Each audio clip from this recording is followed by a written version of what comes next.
오늘 우리가 읽은 이 본문의 말씀을 통해서 너희는 여호와의 선하심을 맛보아 알지어다라는 제목으로 하나님 말씀을 전하도록 하겠습니다. 오늘 이 말씀의 제목은 사실 오늘 우리가 읽은 본문 가운데 8절 말씀에 그대로 나타나 있는 하나님께서 주신 말씀이기도 합니다. 오늘 우리는 이 시간 함께 이 질문을 우리가 마음에 담고 하나님 말씀 앞으로 나아갔으면 좋겠습니다. 나는 여호와의 선하심을 정말 맛보았는가라는 질문입니다.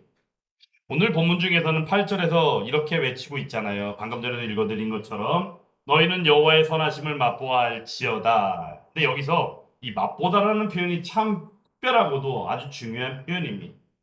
맛본다는 것은 우리가 흔히 생각할 때 어떤 무엇인가 음식이 있었을 때 그 음식의 풍미와 향을 맡고 우리가 뭔가 이렇게 열심히 그것을 관찰하는 모습으로 우리 생각할 수 있는데 실제적으로 여기서 말하는 이 맛본다라는 의미는 결코 거기에서 끝나는 것이 아님을 우리는 알아야 하는 것이지요.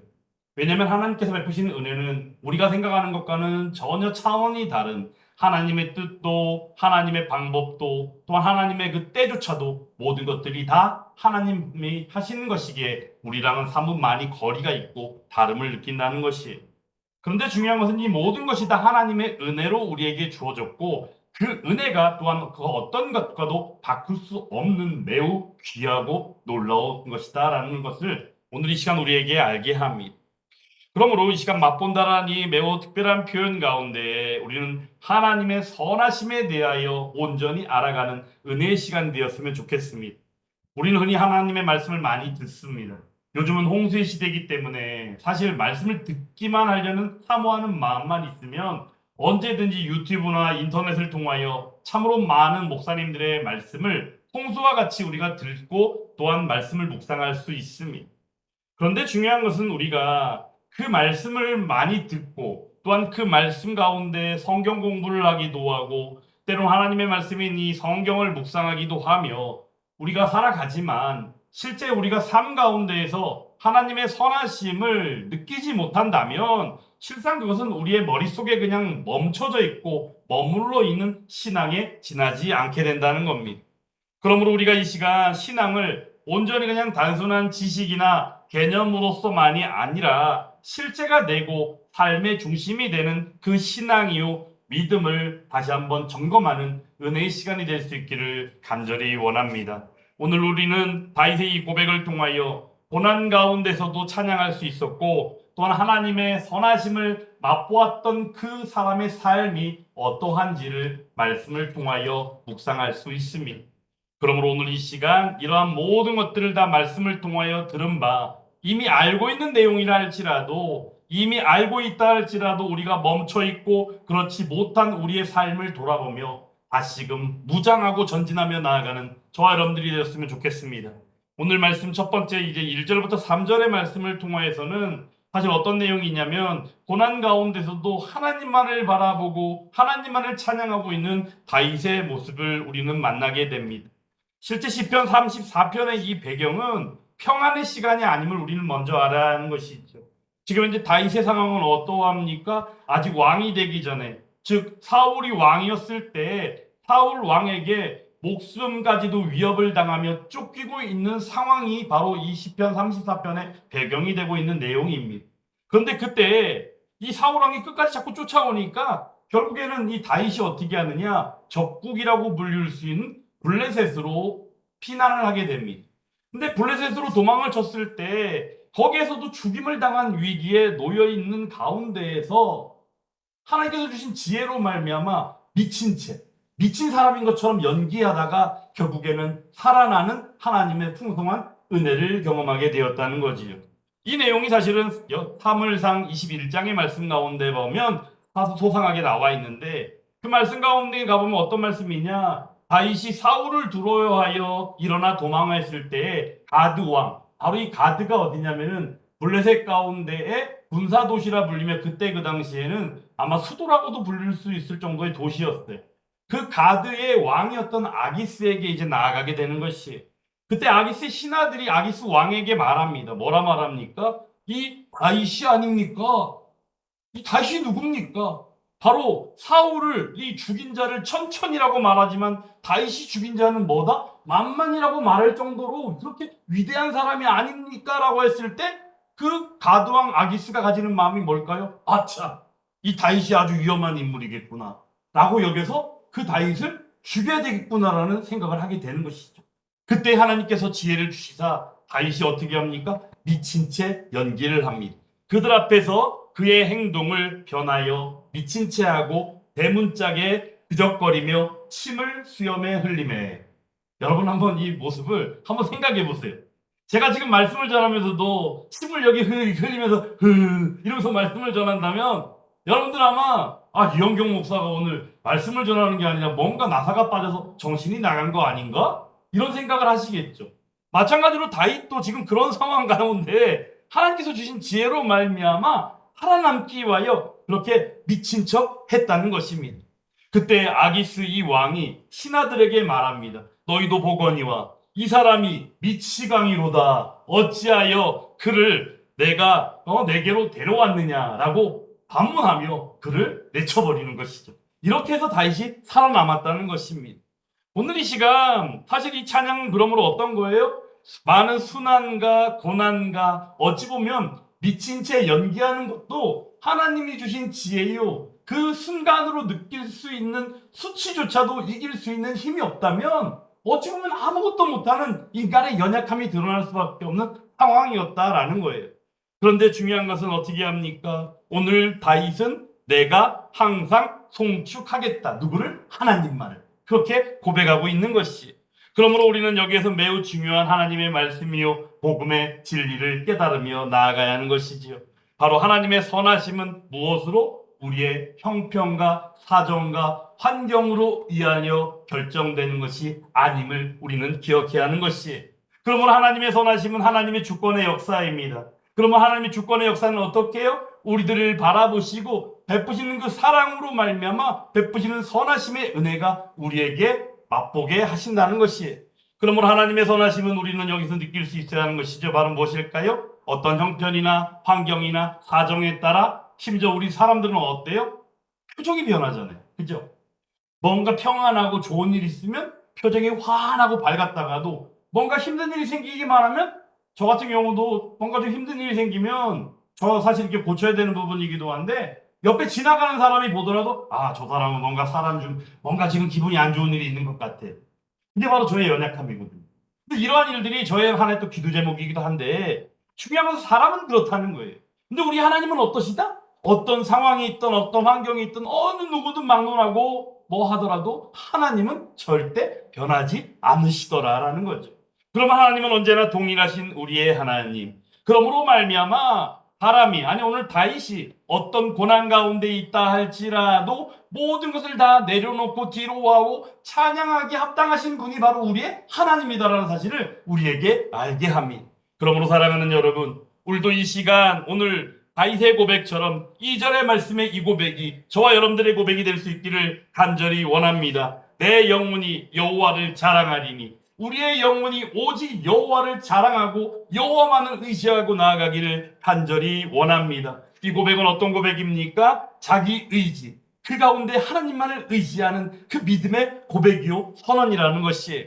그러므로 어떤 감정이 따라오지 않는다 할지라도 상황이 제 아무리 좋지 않다 할지라도 나는 오직 여호와 하나님만을 자랑하겠습니다. 하나님이시면 됩니다. 이러한 고백이 바로 이 시간 함께하는 시편 기자 다윗의 찬양이요 고백이더라라는 거죠. 그러므로 사랑하는 여러분, 이 시간 이 다윗의 고백처럼 우리들도 온전히 하나님의 주권적인 섭리요 그 선하심을 붙잡으며 의지하고 나아가는 저와 여러분들이 다 되기를 간절히 원합니다. 우리가 바라볼 때 시편 136편에서 그 시편 기자도 1절에서 이렇게 고백합니다. 주는 선하시며 그 인자하심이 영원하도다. 바로 이러한 하나님을 믿고 알기에 오늘 다윗이 이렇게 고백할 수 있는 거예요. 그러므로 사랑하는 여러분, 이 시간 저와 함께 할렐루야를 외치는 이 시간 될 수 있기를 간절히 원합니다. 그때 하나님께서는 어떻게 하셔요? 응답하시는 하나님이십니다. 오늘 말씀 가운데 보면 4절 말씀에 뭐라 그래요? 내가 여호와께 간구하매 라고 했을 때 하나님께서 6절 말씀을 통해 뭐라 그래요? 이 곤고한 자가 부르짖는 것을 여호와께서 들으신다라고 말씀하십니다. 그 기도를 들으시는 하나님, 우리의 기도도 들어주시는 하나님인 줄 믿습니다. 그러므로 그 곤고한 자. 그래서 오늘 이 시간에 다윗이 고백하는 이 고백 가운데 그가 기대하는 일이 바로 무엇일까요? 곧은 길로 이끌어 주시는 하나님을 기대하는 거예요. 지금 이제 다윗은 사방팔방으로 도망가기 힘들었고 사방팔방으로 사울왕의 눈초리를 피하기 위해서 애썼던 게 다윗의 모습이었는데 지금 다윗이 하나님 앞에 기도하니까 그 기도하는 가운데 가지게 되어지는 마음이 바로 뭘까요? 하나님 앞에 기도하였더니 나의 생명을 유지시켜 주시고 나를 지켜주시는 것은 물론이거니와 나의 나아가는 그 길을 곧은 길로 이끌어 주시리라. 이 고백이 함께하고 있다는 것입니다. 그러므로 이것은 무엇으로 가능하겠습니까? 그동안에 살아왔던 그의 삶을 통하여 나타난 바 그 믿음의 고백이 연장되어지고 유지되어지고 또한 이 시간도 동일하게 함께할 수 있더라라는 것이죠. 오늘 이 시간 말씀을 보면 다윗은 자신을 뭐라고 고백해요? 곤고한 자. 혹시 이 시간 이 말씀을 받으면서 다윗이 곤고한 자라고 고백했는데 나는 과연 어떤 사람인가 생각했을 때 나는 곤고한 자인가 아닌가라고 질문했을 때 곤고한 자와는 거리가 멀고 나랑은 전혀 상관이 없다라고 여겨서 자신 있게 말할 수 있는 분 계신가요? 아마 없을 거예요. 왜냐하면 요즘 시대에 나아가 보면요, 길을 가다 보면은 어느 누구라도 환하게 웃고 있는 사람들을 보기가 쉽지 않은 시대입니다. 왜 그럴까요? 요즘 시대에 보면 가정에서도 그렇고 또한 자라나는 세대들을 바라보아도 그렇고 또한 이 나라 대한민국을 바라보아도 그렇고 들려지는 이야기들마다 도둑질하는 사람들 이야기밖에 안 들리고 거짓말하는 사람들 이야기밖에 안 들리고 남을 속이는 사람들 이야기밖에 안 들리고 심지어는 법을 어기고도 양심의 가책 좁혀도 느끼지 못한 그러한 더러운 자들의 모습이 너무나도 많이 보여지고 있다는 거예요. 그런 가운데 내가 살고 있으니 얼마나 우리의 마음이 무거울 수밖에 없을까요? 그러므로 이 시간도 이 다윗의 고백이 다윗의 인생 자체가 곤고하다 여기지만 실상은 우리의 삶 자체도 곤고할 수 있다 하지만 더 중요한 것은 이 시대에 보여지는 모든 것들이 다 하나님의 뜻과 하나님이 원하시는 것과는 전혀 다른 방향으로 가고 있음을 우리는 분명히 인식할 수 있어야 하고 인정해야 한다는 것이에요. 그럴 때 우리들은 온전히 바라보게 됩니다. 실제적으로 세상의 눈으로 바라보면 지금 현재 다윗은 어떤 사람이에요? 용맹한 장수입니다. 왜? 블레셋의 그 엄청난 그 전사인 골리앗조차도 물맷돌 하나로 그냥 넘어뜨린 바로 그 장수가 바로 다윗 아닙니까? 그리고 또한 이제 앞으로 이스라엘의 왕이 될 바로 다윗인데 근데 이 다윗의 고백은 바로 뭐예요? 하나님이 제 눈앞에 안 계시면 저는 단 하루도 살 수 없는 사람입니다. 이 고백이 바로 곤고한 자의 고백 가운데 있더라라는 거죠. 그러므로 사랑하는 여러분, 이 시간 그 곤고한 자를 외면하지 않으시는 그 하나님을 우리가 기도하는 가운데 응답하시는 하나님으로 함께 만나기를 간절히 원합니다. 야고보 4장에서 이렇게 말씀합니다. 하나님은 교만한 자를 대적하시되 겸손한 자에게는 은혜를 주신다라고 말씀하십니다. 교만한 자입니까? 겸손한 자입니까? 이 시간 하나님 말씀을 받음으로 말미암아 교만한 자의 모든 것들을 내려놓고 겸손한 자요 하나님을 의지하는 백성의 그 모습이 바로 저와 모습이 되기 간절히 원합니다. 선하신 하나님은 응답하시는 하나님이십니다. 그러므로 고난 중에 부르짖는 자의 탄식을 어떻게 하세요? 들어주시는 하나님, 지금도 쉬지 않으시고 우리의 기도를 들어주시는 우리의 하나님을 인정하시고 그 하나님을 바라보시기를 간절히 원합니다. 그때 하나님께서는 하나님을 경외하는 자를 보호하여 주시는 줄 믿습니다. 오늘 7절 말씀 같이 한번 읽어볼까요? 여호와의 천사가 주를 경외하는 자를 둘러 진치고 그들을 건지시는도다. 아멘. 여러분, 우린 살아가면서 어때요? 혼자일 때가 있잖아요. 혼자 같을 때가 있잖아요. 나는 왜 이렇게 외로운 거야? 나는 왜 이렇게 쓸쓸한 거야? 내가 원하는 누군가가 함께 있으면 너무 좋겠는데 그게 안 되는 거예요. 그러니까 너무 우리는 외롭고 쓸쓸할 수밖에 없어. 누군가 내 옆에 있으면 좋겠다. 그래서 하나님 앞에 기도할 때가 있죠. 바로 지금 이제 다윗의 모습이 그러한 거예요. 근데 오늘 이 다윗의 고백 가운데 찬양음 가운데 나타나 있는 내용은 바로 뭡니까? 여호와의 천사가 둘러 진을 치고 그들을 건지시는 도다. 보호하시는 도다. 구원하시는 도다. 할렐루야. 이라는 애가 바로 저와 여러분들 가운데 함께하는 줄 믿습니다. 왜 그럴까요? 우리가 구원받은 백성이라면 그러하다라는 겁니다. 그런데도 불구하고 외롭고 쓸쓸함이 느껴집니까? 그러면 이때가 바로 어떤 때예요? 하나님 앞에 더 기도할 때라는 겁니다. 하나님 앞에 더 의지할 때라는 겁니다. 그리고 하나님 앞에 온전히 믿음으로 고백할 때라는 겁니다. 그래서 그가 바로 누굽니까? 하나님을 경외하는 자. 우리가 바라볼 때 이스라엘 백성들 가운데 하나님께서 베푸신 가장 큰 은혜가 뭘까요? 홍해 바다가 갈라지는 기적의 역사가 가장 큰 은혜겠죠.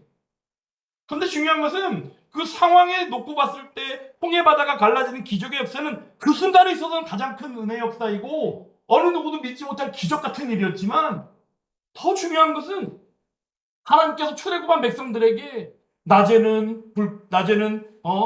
구름 기둥으로, 밤에는 불 기둥으로 이렇게 늘 때마다 그들이 필요한 때마다 하나님 베푸시는 은혜로 채워주셨다는 것이 얼마나 큰 은혜인지를 우리는 잊어서는 아니 되더라라는 겁니다. 그러므로 하나님 백성은 어때요? 홀로 버려지지 않는 줄 믿습니다. 하나님 백성은 그러므로 하나님을 경외하는 것이죠. 오늘 여기 말씀 가운데 천사가 진을 친다는 이 표현, 이 말의 의미를 약간 우리가 그림을 그려보면 어떤 그림이냐면요, 하나님께서 하나님 자신의 군대를 동원해서 그 백성을 지키시기 위하여 막 몰려와서 그 백성을 이렇게 둘러싸 주시는 거예요. 그러면 어떤 사단마귀가 몰려온다 할지라도 그 진을 치고 뚫고 들어올 수 있는 사단마귀가 있다 없다? 없다는 것이죠. 왜 그렇습니까? 우리 하나님은 절대 전지전능하신 우리의 능력의 하나님이시기 때문입니다. 그래서 그 하나님께서 주를 경외하는 자를 온전히 진치시고 둘러싸시며 구원하여 주신 줄 믿습니다. 그런데 이러한 일이 오늘 다윗이 고백하고 있는 시편 34편의 이 상황에서만 있는 일일까요? 그렇지 않다는 것이죠. 오늘날 우리가 숨쉬고 있는 이 순간, 이 시간에도 그러한 줄 믿습니다. 그러므로 우리가 주님을 경외할 때 하나님께서는 눈에 보이지 않는 방식으로 우리를 보호해 주시고 때로는 어떤 시험이든지 막아주시며 그 시험 가운데서도 우리를 이기게 하실 줄 믿습니다. 이를 우리는 뭐라고 그래요? 하나님의 섭리라고 그러죠. 하나님의 다스리심. 그래서 섭리를 우리는 다른 말로 뭐라고 그럽니까? 하나님의 다스리심이요, 보호하시며 돌보시며 이 세 가지를 하나님의 섭리로 우리는 표현할 수 있다는 것이에요. 그러므로 지난 시간 가운데 하나님의 섭리에 대해서 몇 차례 말씀을 전한 적이 있지 않습니까? 이 시간도 우리가 그것을 고백할 수 있기를 간절히 원합니다. 하나님의 손, 하나님의 능력이 실로 모든 일을 합력하여 선을 이룬다고 말씀하신 바 그 사실이 우리들을 통하여 오늘 시편 기자인 다윗을 통하여 나타난 것처럼 그렇게 은혜로 능력으로 베풀어질 수 있기를 간절히 원합니다. 그때 우리는 고백할 수 있어야 합니다. 어떻게요? 맛보아 알지어다. 이 맛본다는 표현이 우리의 입술 가운데 고백되어질 수 있어야 한다는 것이에요. 우리가 볼 때 성경 가운데서는요, 우리의 믿음이나 신앙을 종종 음식의 이미지로 빗대어서 표현하는 경우도 종이 있습니다. 시편 119편에도 보면 뭐라 말씀하냐면요, 주의 말씀의 맛이 내게 어찌 그리 단지요 꿀보다 더하니이다 라고 말씀해요. 꿀송이보다도 더 달고 단 하나님의 말씀. 그러면 그 말씀은 우리를 살아 생명력 있게 하고 살아 숨쉬게 하며 우리를 늘 유지시켜 주신 하나님의 은혜다라고 말할 수 있는 것이죠. 요한복음 6장에서는 그리고 또한 예수님께서 말씀하십니다. 나는 생명의 떡이다 라고 말씀해 주십니다. 그러므로 그 생명을 떡을 먹지 아니하고 살 수가 없는 것이, 근데 그 생명을 떡을 먹는 이는 어떻게 돼요? 영원한 생명을 얻어 영원한 하나님 나라에 들어갈 수가 있다라고 말씀해 주십니다.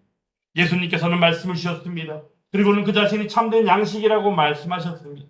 그러므로 우리가 바라볼 때 하나님의 선하심, 맛보아 알지어다, 여기서 이 선하심은 멀리 저기 어딘가 나랑 상관없는 개념이 아님을 우리는 기억해야 합니다. 그 개념은 어떤 개념이에요? 우리의 삶 속에 실제 스며들어 있고 함께해야 될 실제이며 향기이며 그것은 우리에게 생명이 되는 맛이 우리에게 누려지게 된다는 것입니다. 그러므로 사랑하는 여러분, 그 하나님의 선하심을 맛보아 알지어다, 그 하나님의 선하심을 온전히 맛보며 나아가는 저와 여러분들이 다 되기를 간절히 원합니다. 그럼 우리가 어디에서 가장 분명하게 그 하나님의 선하심을 볼 수 있을까요? 바로 예수님의 십자가에서 볼 수 있습니다. 예수님의 십자가는 우리 주님은 어떤 분이십니까? 죄가 없으신 하나님의 아들이십니다. 그런데 우리를 대신해서 어떻게 하셨어요? 십자가에 달려 죽으셨어요. 그 엄청난 고난과 고통과 힘듦과 생명의 이뤄짐까지도 감수하시고 십자가에 달리셔서 우리들을 위해서 피 흘리신 우리의 하나님 예수 그리스도. 그러므로 우리들이 요한일서 4장의 말씀을 통해 볼 때 하나님이 우리를 사랑하셔서 그 아들 예수를 화목제물로 보내셨는데 그게 바로 어떤 거예요? 우리에게 사랑이라라고 말씀하셨다는 것입니다. 하나님의 사랑을 아십니까? 예수 그리스도 십자가를 믿으신다면 바로 하나님의 사랑을 믿으며 나아가는 하나님의 자녀된 줄 믿습니다. 그러면 십자가는 하나님의 선하심의 정점이며 절정이 됩니다. 죄인을 향한 우리 하나님 되신 예수 그리스도의 그 끊을 수 없는 자비와 긍휼하심, 그리고 정죄받아 마땅한 우리들을 향하여 우리들을 무조건적으로 용서해 주시는, 생명으로 이끌어 주시는 하나님의 그 은혜, 그리고 이보다도 더한 선함은 없다는 것이. 그러면 하나님의 선하심의 궁극을 말할 때 우리는 하나님의 선하심을 하나님이 일하신다라고 표현하기도 하지만, 하나님의 그 일하심인 하나님의 선하심의 궁극이요 절정을 결국에는 예수 그리스도의 십자가로 베푸신 구원의 은혜라고 말하게 되는 것입니다. 사랑하는 여러분, 하나님의 선하심을 맛보셨습니까? 말을 바꿔본다면 그것은 하나님 베푸신 그 구원의 은혜를 맛보셨습니까? 라는 똑같은 말입니다. 그러므로 이 시간 말씀을 듣고 있는 저와 여러분들이 하나님의 그 은혜로서 구원받은 자녀라면 하나님의 선하심을 맛보아 알며 살아가는 그 증인이 바로 저와 여러분들의 삶인 줄 믿습니다. 찬송가 305장 여러분들 어떤 찬양인지 아시죠? 어메이징 그레이스, 나 같은 죄인 살리신이라는 찬양입니다. 그 찬양의 작사가가 누구냐면 존 뉴턴이라는 분이에요. 이분은 원래 영국 성공회의 신부였습니다. 근데 이분은 어떤 일을 원래 했었냐? 한때는 노예 무역선의 선장이었답니다. 그래서 수많은 아프리카 사람들을 가두고 노예로 팔아 넘기는 일을 한 게 바로 이 존 뉴턴이라는 분이에요. 근데 이분이 거센 폭풍 가운데 죽음의 문턱까지 갔습니다. 그때 어린 철학에 어머니가 그 가르쳤던 복음, 그리고 늘 그 아들을 위하여 하셨던 기도가 떠오르게 된 거예요. 그리고 나서 그는 기도하게 됩니다. 그 순간 주님, 나를 불쌍히 여겨 주옵소서. 이 기도는 그 어머니가 존 뉴턴이 어렸을 때 그 아들을 두고 하셨던 어머니의 기도의 내용이었고, 근데 그 기도가 떠오르서 그 순간 하나님 앞에 기도하게 된 것입니다. 주님, 나를 불쌍히 여겨 주소서. 그 기도에 응답이 있었을까요? 없었을까요? 응답이 있었죠. 그래서 305장 나 같은 죄인 살리시니라는 이 찬양의 가사를 짓고 하나님의 은혜 가운데 나오게 된 존 뉴턴이었습니다. 존 뉴턴이 나중에 고백한 것이 이렇게 고백합니다. 나는 예전에는 맹인이었습니다. 하지만 이제는 보게 되었습니다. 할렐루야. 무엇을 말일까요? 하나님의 선하심을 머리로만 아는 사람이 아니라 삶으로 맛보았다는 것입니다. 그 고백이 바로 우리가 지금 많이 부르고 있는 찬송가 어메이징 그레이스, 나 같은 죄인 살리신 이 찬송가의 가사이기도 합니다. 나 같은 죄인 살리신 주 은혜 놀라와 잃었던 생명 찾았고 광명을 얻은, 이 고백이 사실 존 뉴턴의 삶 가운데 함께했던 하나님을 경험한 고백이었다는 거예요. 그러므로 이 시간 우리들 각자가 구원받은 은혜의 확신과 믿음의 확신과 순종하는 거룩된 삶의 확신으로 말미암아 우리도 이와 같은 찬양을 함께 부르며 동일하게 은혜를 받아 누리고 나아가는 저와 여러분들이 다 될 수 있기를 간절히 원합니다. 오늘 보면 8절에서는 그러므로 여호와의 선하심을 맛보아 아는 자 그는 어떻게 된다고 그러니까 그에게 피하는 자는 복이 있다라고 말합니다. 피한다는 말은 뭔 말이냐면요, 도망치다, 달아나다, 뭐 의지하다, 뭐 숨어들다, 뭐 여러 가지 뜻이 있어요. 근데 중요한 건 뭐냐면 우리 사람들은 힘들고 어려울 때, 불안할 때면 뭐를 의지합니까? 보통 우리가 눈에 보이는 뭔가를 의지하잖아요. 근데 또 내가 뭔가 가지고 있지 않다면 주변에 있는 뭔가를 더 의지하려고 찾아다닙니다. 그런데 중요한 것은 바로 무엇일까요? 오늘 말씀해 주십니다. 진정한 복은 바로 뭐예요? 하나님께 피하는 자에게 있다는 거예요. 그래서 하나님 자신이 우리에게 복이신 것이죠. 그러므로 사랑하는 여러분, 하나님은 선하시다는 오늘 이 시간 하나님의 말씀 가운데 있는 교리 한 부분을 들은 것이 아니라 그 선하심을 맛보아 알므로 말미암아 부름받은 자가 바로 저와 여러분들이며, 그 가운데 고난 중에 찬양하고 그 가운데 기도의 응답을 받았고 하나님의 보호하심을 경험하며 하나님을 선하심을 맛보아 알고 외쳤던 그 다윗처럼 그러한 믿음 가운데 함께하는 저와 여러분들이 다 되기를 간절히 원합니다. 너희는 여호와의 선하심을 맛보아 알지어다. 그 선하심을 온전히 찬양하고 노래할 때 하나님께서는 오늘 이와 같은 큰 능력과 그 은혜 가운데 거하며 하나님이 뜻하신 바 그 삶을 살기에 부족하지 아니하도록 우리들을 인도하여 주실 줄 믿습니다. 주는 선하시며 그 인자하심이 영원하도다. 이 고백이 한 주간 동안 살아가는 저와 삶 가운데, 저와 여러분들 가운데 그 삶의 고백이요 믿음의 고백이 되기를 간절히 주님의 이름으로 축원합니다.